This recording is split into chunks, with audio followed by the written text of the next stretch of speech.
Man, listen. Did you know that black women will lose $907,000 because of the wage gap? But not this woman. Here's how. The vultures descended before her tears could dry. Baby, because her partner, the man she had built a life with, fathered her children with, was dead. And this wolf right here, Greenberry Smith, stepped in, papers in hand, sheriff by his side, and looked this black woman in her face and told her that everything that she built with her partner belonged to him. Because in Oregon, baby, the law required one thing from a widow to claim property, and that was a marriage certificate. She didn't have this document. No, she didn't have any legal proof. So in a single day, she lost everything. The 640-acre farm she cultivated for 7 years, gone. The cattle she raised from birth, sold. And this thief right here, Greenwood, auctioned off everything she had in her house, including her husband's drawers. And he could do all of this because Oregon's black exclusion laws banned black people from living there. And so this is where this black woman's story is supposed to end. But this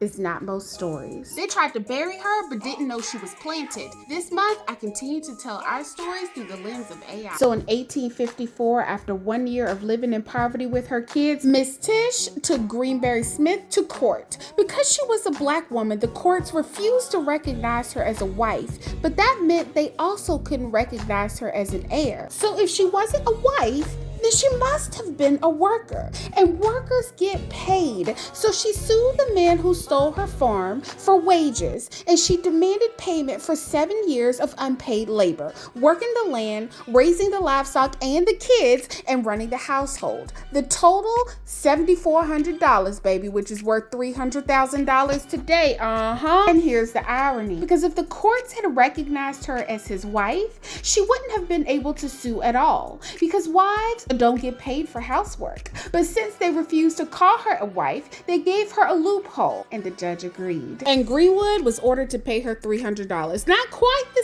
$7,400, but she wasn't done. She sued again, baby, for the cattle that he sold that her employer husband said was legally hers, and won $52,000 in today's money, honey. Then finally, when Abraham Lincoln signed in the Homestead Act, baby, she legally claimed 154 acres of land, honey, for free, by the way, and built a 2-story house, a barn, a smokehouse, and planted 100 fruit trees, which nearly a century later are still feeding her family. Gaining back more than she lost, and owning property during a time where black people were the property. And she was the only black woman in Oregon to win land under the Homestead Act. Land her family still owns today because Letitia Carson never gave up. And because she never gave up, she won. And here she is in real life. Want to learn how to master artificial intelligence? Enroll at School at Night. Until next time.